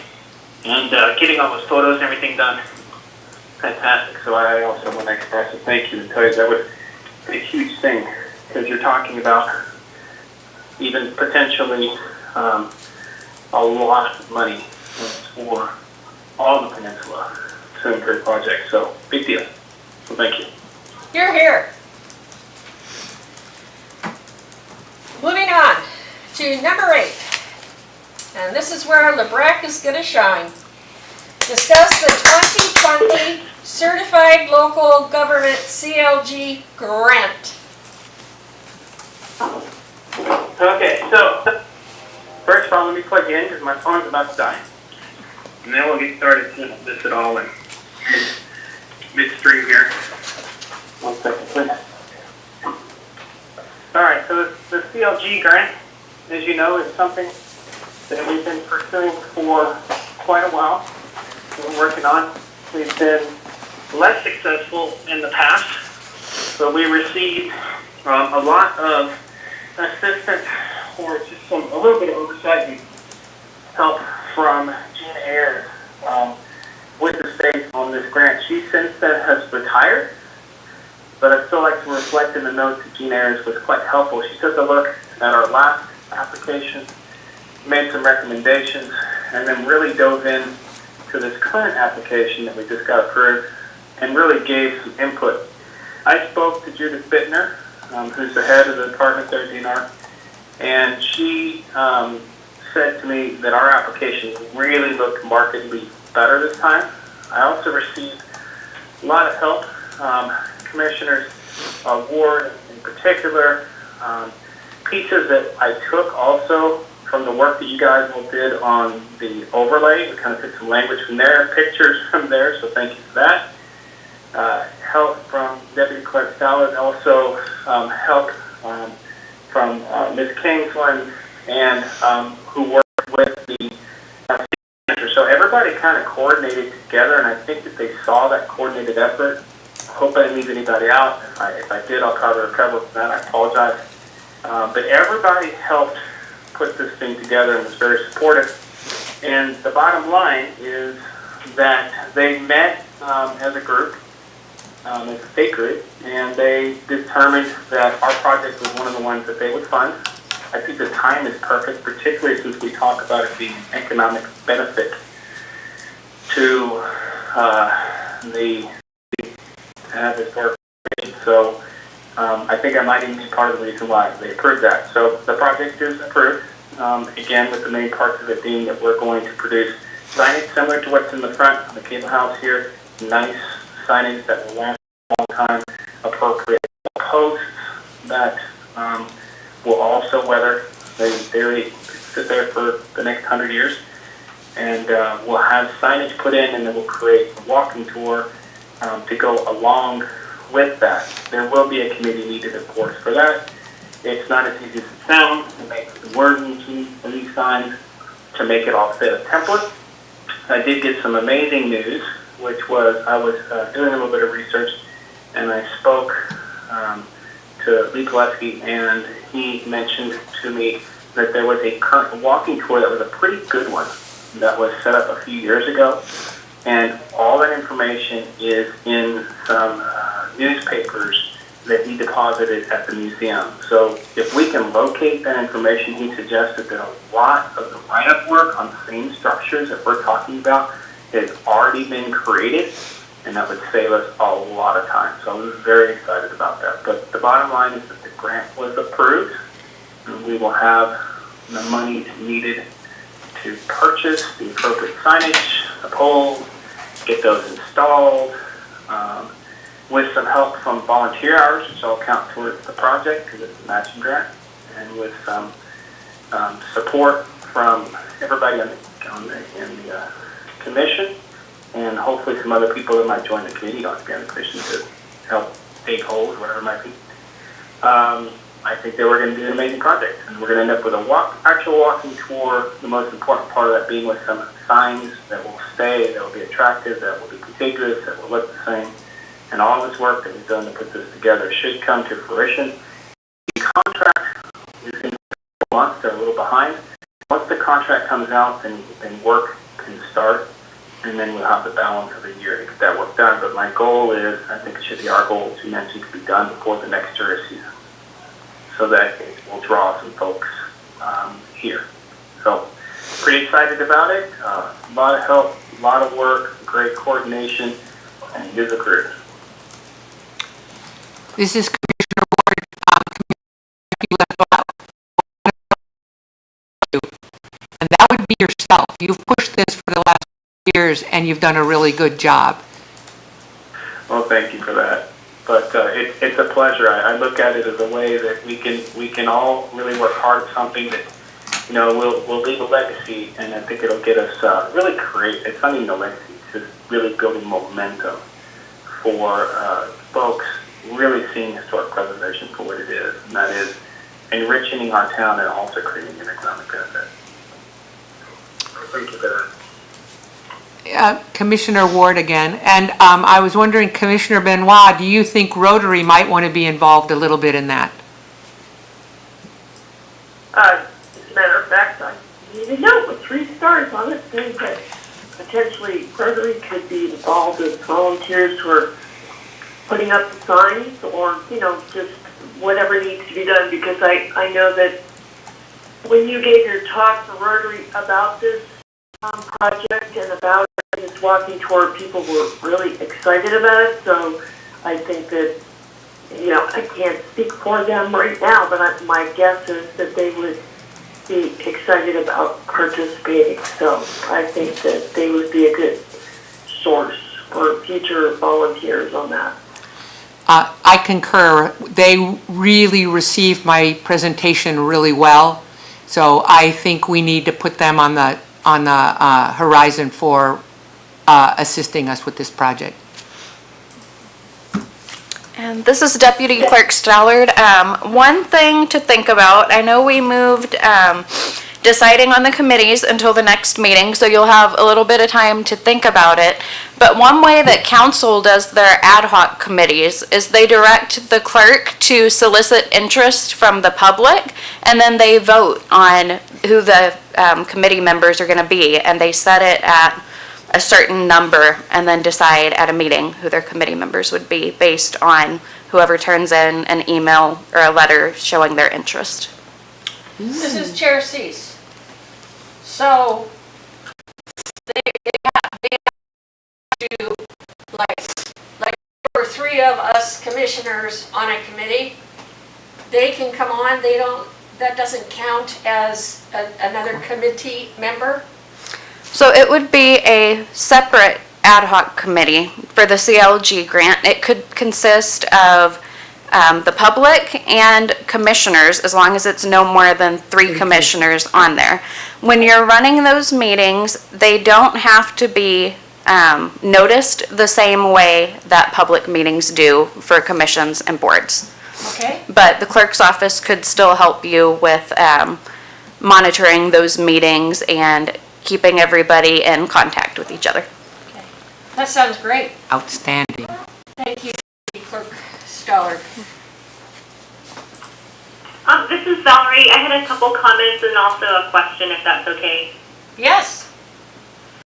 So I also wanted to just reiterate as well just all of the thank yous and really recognize Jean Ayers. I've worked with her since they started in 2014, and she's always been just super helpful and encouraging, so she will definitely be missed. Really glad we had a chance to work with her again. And then thanks, Tange, again for all of your work and just your responsiveness to all of my questions as well. And I just want to encourage the commission to continue to look at who you would be collaborating with and who you'd be coordinating with in terms of other cities who would be impacted by the project. But my question is, as one of the grants administrators, there's 2 grants administrators, myself and Nanette Ambrosiani. I don't think that I received an email about the approval. Maybe I missed that. Actually, there was a phone call that I had with Jean Ayers, just as an informal, this is Rekt, by the way, and then to Judith Bittner a couple of days ago. They're really behind on getting contracts and things like that. We will not, I was clear, we cannot start any work until we receive them, but Judith Bittner herself told me that it was approved. I would, of course, if I had received it, would, of course, send that to you right away. But I left a message. That totally makes sense, especially since they are down a grants coordinator right now. So it totally makes sense that this would be especially challenging right now. So I'll just keep looking for that, make sure that Nanette gets it, and that everybody's kind of prepared to move forward. So thanks for that. I really appreciate that. You're welcome. I left you a message too because I was so excited. Yeah, you did. I thought it was that what was it? That not their commission, that their historic, whatever it was, council had approved it, but I didn't know that SHPO had approved it as well. So that's really, congratulations, everyone. So when we get that, it'll come to you right away. Make sure it goes to our minister as well. I want to echo kind of what Ms. Kingsland is saying. it's going to become real important that we think not only the other departments are impacted, but we did vote and we did put into our actual minutes at our last meeting that we would be absolutely diligent about providing hours, receipts, and those kind of things. It's really important that we do this really right. Yeah. It will make the city that much more likely to help us on future projects. And this will be a future project. This is the beginning, because there are other bits and pieces that we can add on to further grants, to further this thing. But it's going to become important that we really follow all the rules, procedures, and make it easy for those folks who have agreed. So we have the benefit of having the city administration helping us do all these reports and stuff. That is important that we be diligent providing information and be good neighbors. Thank you, Thank you for Commissioner that. Bright. Appreciate it.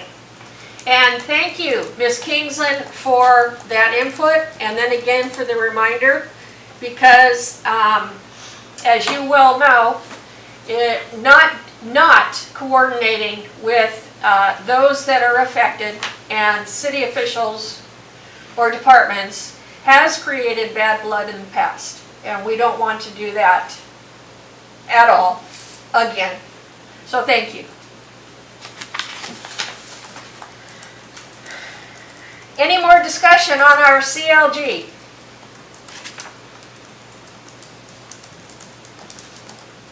Moving on. Number 9, discuss historic preservation Facebook page.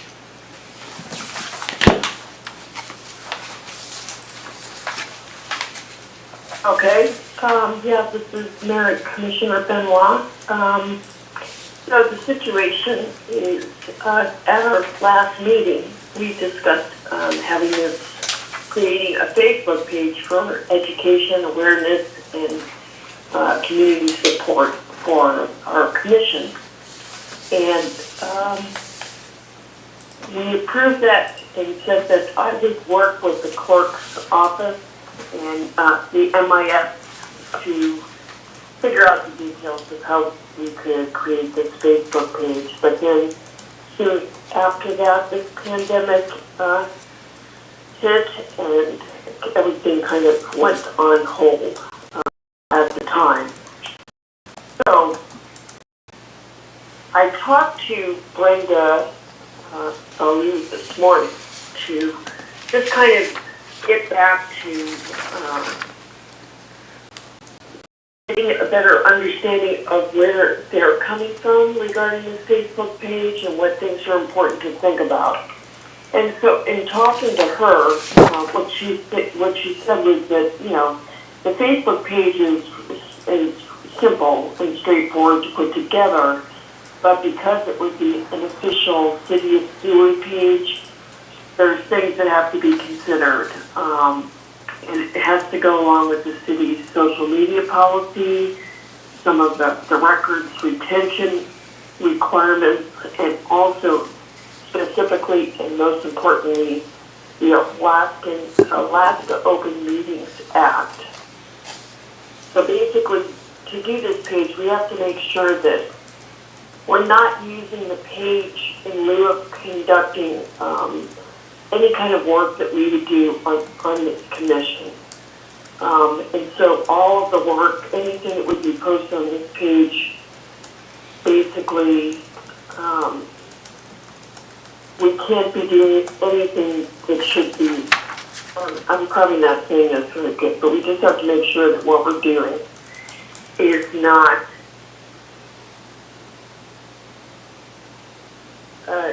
the things that we should be doing during our public work sessions. And so in discussing this with Brenda, she said, okay, well, how about this? She came up with a proposed procedure, an overview for how we could make this work. And she submitted that, it's in the notes.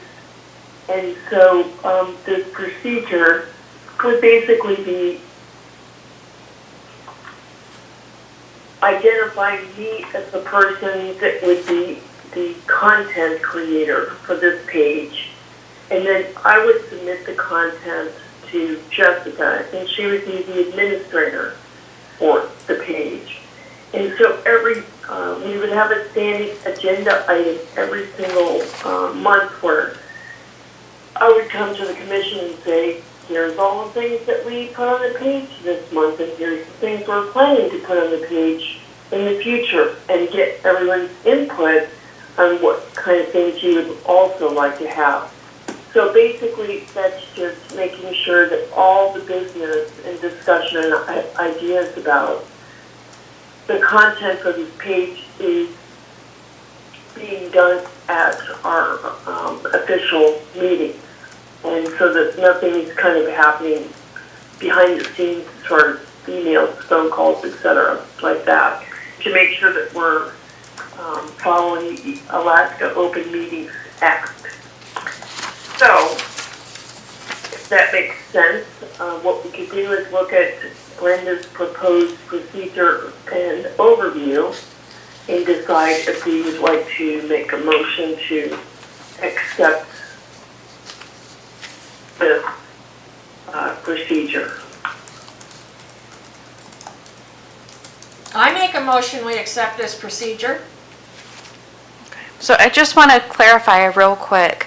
So, and this is Deputy Clerk Stallard. So I would be the administrator for the Facebook page. I would be the one with the login information. That way the commissioners don't have it and we don't accidentally get into violating the Open Meetings Act. And then I would work with Commissioner Benoit to upload the materials. So she would let me know what she wants put on there, which y'all can decide at the standing report at the meetings. And then I would get it put on there. But one note that Brenda did make in this memo that I thought would be worth pointing out is she really does not recommend you going straight to Benoit through an email saying, I want this on the page, I want that on the page. It's something that has to be conducted in public because Okay. it is the public's business and it does become an item of business that way for the commission. That's why it would be a standing report to make those decisions. In a regular meeting. Yes. Yes. Okay, I have one question. On a Facebook page, are you allowed to put website links?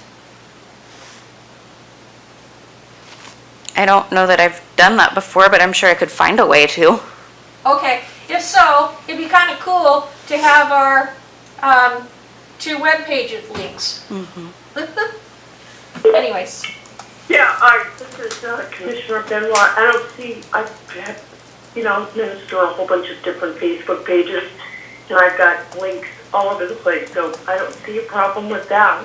Great. Well, As a matter of fact, there's a section that's kind of like the About section, About page, where you can put all kinds of links to anything that you want to, right there. well, I would just like to having several links that people can go to learn more about our commission and our history here in Seward.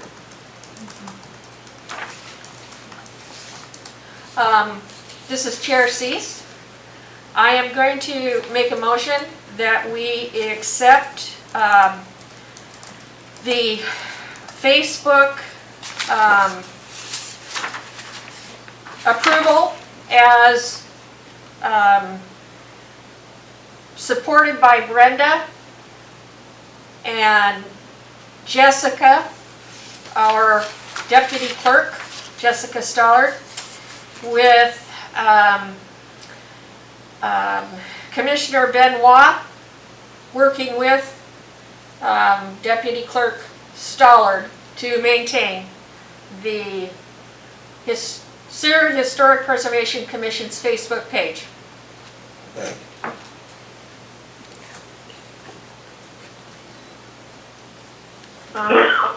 Second that. This is Commissioner Benoit.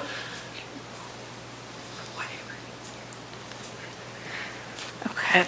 So accepting the procedure for the Facebook page for creating and managing an official City of Seward Historic Preservation Commission Facebook page with the deputy clerk as the administrator for the Facebook page and Benoit working with her on the content. Does that work? Okay. Kurtz, Yes. Darling, Yes. Ward, Yes.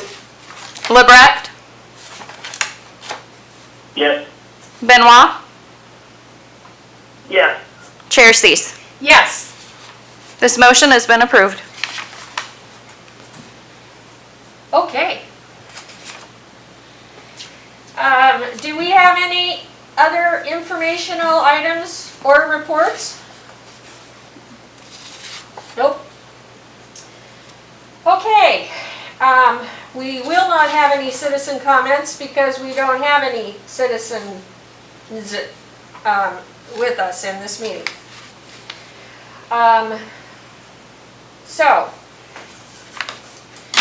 commissioners, would you like to make comments before we adjourn? Maybe call on them one at a time, and then if they don't have any, they can say none. Oh, okay. Commissioner Rekt. None. Commissioner Kurtz. No, I have no comment at this point. Commissioner Benoit. Yeah, I would just like to say I was totally inspired and very impressed with all the work that Commissioner Ward did regarding the grant, and also all the work that Commissioner Rekt did. This grant to put together these signs in the walking tour. All that stuff just sounds fantastic. And I'm new in the commission, but just to hear what you both have accomplished, and I'm sure everyone else in the commission also helped with that, but I just was very impressed and just want to say thank you so much for your work on that. Thank you, Commissioner Benoit. Vice Chair Ward. I'd just like to say thank you to everybody. I think we're doing a good job. Thanks. Did I miss anybody? Who was it? It would have been Fred, right? Iris? Oh! Commissioner Darling. I would like to say something. I would like to say this is my last meeting, and I just want to say how inspired I am by having the opportunity to work with such great people. You guys have done the most fabulous job. In the 30 years I've been on and off this Historic Preservation Commission, you know what? We're all excited. We're all together, and it is so exciting. Commissioner Cease, Commissioner Ward, and now Commissioner Benoit, I haven't said thank you for joining, but I'm glad you did. And Commissioner Brenda, you've been so important. And it's been such an honor being on this commission. I am not putting in my application to continue because I do not think I'm going to be here enough, and I hope we get another person of your integrity and your spirit fill in this gap, because we're moving, guys. We are moving. Thank you, and I have enjoyed being with you. Thank you, Commissioner Darling. We have certainly enjoyed having you. You have been an invaluable commissioner. And I also want to, this is Chair Cease, I want to include Commissioner Kurtz in a thank you regarding the CLGs. He was involved in the first one we applied for quite heavily, and has, contributed as well. So Vice Chair Ward, Commissioner Rekt, Commissioner Benoit, Commissioner Darling, and Commissioner Kurtz, and Deputy Commissioner Kurtz, every person on this commission has worked very, very diligent to move forward, and I am so excited. When I first came on, Commissioner Kurtz was our leader, and it has been just a great commission. And, well, yeah, I guess I missed my chance to comment, but Fred Wolkers has also been on the commission in the past, and he's back to do more work, so. Thank you for that, Commissioner Kurtz. And Deputy Clerk Stollard. Yes, we are a good team. We are dedicated, we are enthusiastic, we're committed to Seward, and I thank every one of you for your patience with me and for all you are teaching me. And with that, if there are no other comments. Do you want to see if Valerie has anything to add? Oh, Charlie, sorry. Miss Kingsland, would you? Yes, thank you, Jessica. I appreciate that. I do have a couple of comments. So first of all, I want to say thanks to Iris for her service. Very much appreciated this, and it's also been really great to hear everyone's voice. I've also had the video on, so I get to see a couple of you. I'm really glad we're able to make this work in spite of current challenges. I especially wanted to congratulate the Commission on the CLD grant project. So, and I just want to remind you that once we receive the award notice, that it will need to go to council by resolution for approval and appropriation of the funds of the city's back. So we still have lots of work ahead of us to do. And then for any kind of updates to what's happening at the Library Museum, please watch our website, look for press releases, and we've been also adding updates to the sewer community situation reports that have been going out Monday, Wednesday, and Friday. But thanks to everybody. Really great to work with you. Thank you. This is Commissioner Ward. Valerie, you're part of this commission, and you have no idea how valued you are here as well. You're a part of the group.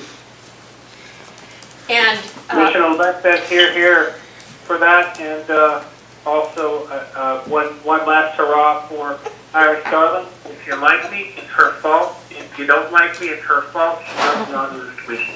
She's not going far. We know where she lives. all right.